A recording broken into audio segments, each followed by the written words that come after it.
while observing his constitutionally protected religious beliefs. Your Honor, this case is not about keeping goats or transporting goats or goat licensing. The city was clearly less concerned with the care and feeding of the animals than in the manner with which they were slaughtered. Objection! Okay, enough. I got it. Let's wrap it up.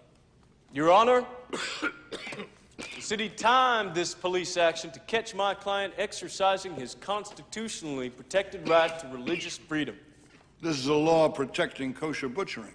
Exactly, Your Honor. And I'd like to move at this time for a verdict of dismissal. I happen to know a little bit about kashrut law, Mr. Lomax. I'm aware of that, Your Honor. And that's why I feel confident in requesting a dismissal. Mr. Murdo? Your Honor. Mr. Murdo?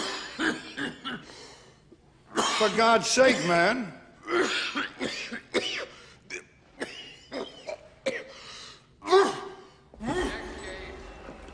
Congratulations, great job. Thanks.